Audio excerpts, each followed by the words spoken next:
বেশি চিকন থাকলেও জ্বালা, বেশি মোটা হইলেও জ্বালা। বেশি চিকন থাকলেও মানুষের কথা শুনতে হয়, বেশি মোটা হইলেও মানুষের কথা শুনতে হয়। চিকন থাকলে একটা সুবিধা আছে, অন্যের কথা শুনলেও অন্তত নিজের চলাফেরা করতে অনেক সুবিধা হয়। কিন্তু মোটা হইলে মানুষের কথাও শুনতে হয়, আবার নিজের চলাফেরা করতেও কষ্ট হয়। তো শুকানোর জন্য আমি আজকে 3 দিন যাবত হাঁটাহাঁটি করতেছি। সকালে 1 ঘন্টা হাঁটি, বিকালে 30 মিনিট হাঁটি। তো গতকালকে হাঁটতে গিয়ে আমার পায়ের মধ্যে বড় একটা ফোসকা পড়ে গিয়েছে, সেটার মধ্যে ওয়ান টাইম লাগিয়ে গতকালকে বিকালবেলা হাঁটছিলাম। এখন কালকের ওয়ান টাইমটা চেঞ্জ করে আজকে আবার নতুন করে ওয়ান টাইম লাগালাম, যেন ব্যথাটা একটু কম পাই। এই পা নিয়ে যদি বসে থাকি, এমনি 2 দিন ধরে হেঁটে পুরো শরীর ব্যথা হয়ে আছে। এখন যদি থেমে যাই তাহলে আবার শরীরে ব্যথা পড়ে যাবে। তো এদিক দিয়ে তো আপনাদের খালাম্মা ঘুমাইতেছে। হাঁটতে যাওয়ার আগে আমি 1 গ্লাস পানি খেয়ে নিলাম, এটা আমার প্রত্যেক দিনের রুলস। বাসা থেকে বের হওয়ার আগে বড় মগ দিয়ে 1 মগ এগুলা গুলিয়ে রেখে যাচ্ছি। এগুলার মধ্যে আছে তুকনা, ইসবগুলের বসি আর সিয়াসিড, 3টা একসাথে কিনে আমি মিক্সড করে রেখেছিলাম। আর আপনাদের খালাম্মা যেহেতু ঘুমাইতেছে, আমি এখন আর ডাকবো না। ওর স্কুল হচ্ছে 7:30টায়, তো আমি আস্তে আস্তে ও ঘুম থেকে উঠে যাবে।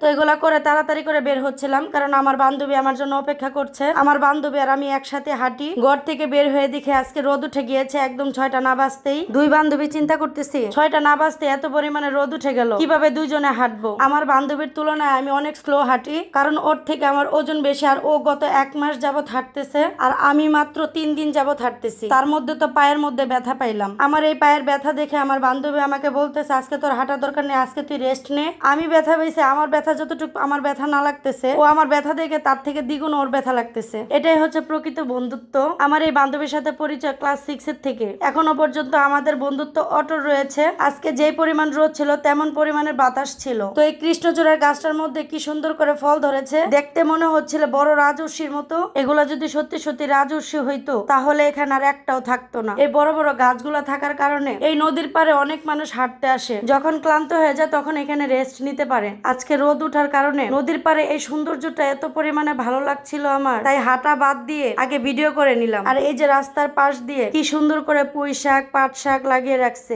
অনেক মানুষ হাঁটতে এসে এখান থেকে কিনেও নিয়ে যায়। আর ওই যে দূরে দেখছেন ব্রিজটা, এটা কিন্তু কাঁচপুরের ব্রিজ। আর এই নদীটা কিন্তু শীতলক্ষা নদী। নারায়ণগঞ্জের মানুষ শীতলক্ষা নদীটা অবশ্যই চিনবে। অবশ্য অনেক জায়গার মানুষ এই শীতলক্ষা নদী সম্পর্কে ভালোই ধারণা আছে। আমি হাঁটতে হাঁটতে তো আমার একদম চেহারা লাল টকটক হয়ে গিয়েছে, আর এই চোখগুলো দেখে মনে হচ্ছে যেন একদম ঘুমে পড়ে যাচ্ছে। চোখগুলো এরকম হওয়ার কারণ হচ্ছে রোদ প্রচন্ড ছিল, রোদের জন্য একদমই তাকাইতে পারতেছিলাম না। এই যে দেখছেন বাসগুলো, এখানে গরুর হাট বসবে, এই প্রথম এখানে হাট বসবে, এর আগে কখনো এখানে হাট বসে নাই। আর খুব বড় সড়ো করে এখানে হাট বসবে, অনেকটা জায়গা নিয়ে। দেখেন আকাশের অবস্থা, কি পরিমাণ রোদ, নদীর পানিগুলা জিকিবিকি করতেছে। তো 1 ঘন্টার উপরে আজকে হাঁটাহাঁটি হয়েছে। হাঁটতে হাঁটতে তো একদম গলা শুকিয়ে গেছে, তাই আগে আমি এই শরবতটা খেয়ে নিচ্ছি। এটা কিন্তু সম্পূর্ণ আমি চিনি ছাড়া বানাইছি। বাসায় এসে দেখে মেয়ে স্কুলে যাওয়ার জন্য রেডি হচ্ছে, আমি তাড়াতাড়ি করে আমার মেয়ের জন্য ঘি দিয়ে একটা ডিম ভেজে নিচ্ছি। আর ডিমের মধ্যে আমি হিমালয় পিঙ্ক সল্টটা দিয়ে দিচ্ছি। পিঙ্ক সল্টটার মধ্যে ফ্যাট কম। এভাবে ডিম পোচ করে আমিও খাই, আমার মেয়েকেও খাওয়াই, কারণ এটা স্বাস্থ্যের জন্য অনেক উপকারী। ডিমের সাথে দিলাম ছোট একটা গাজর আর ছোট একটা শসা। আরোহী গাজর শসা খেতে খুবই পছন্দ করে। গাজর শসাটা দিয়ে গাজর শসার উপর একটু পিঙ্ক সল্ট দিয়ে দিলাম। তারপর মেয়েকে স্কুলে বিদায় করে দিয়ে আমি আমার জন্য ডিটক্স ওয়াটার বানানোর জন্য লেবু কেটে নিয়েছি, শসা কেটে নিয়েছি, দারচিনি নিয়েছি 2-3টা, আদা ভালো করে কুচি করে নিয়েছি, সাথে নিয়েছি পুদিনা পাতা, আর এখানে তো দেখছেন শসাটা। তারপরে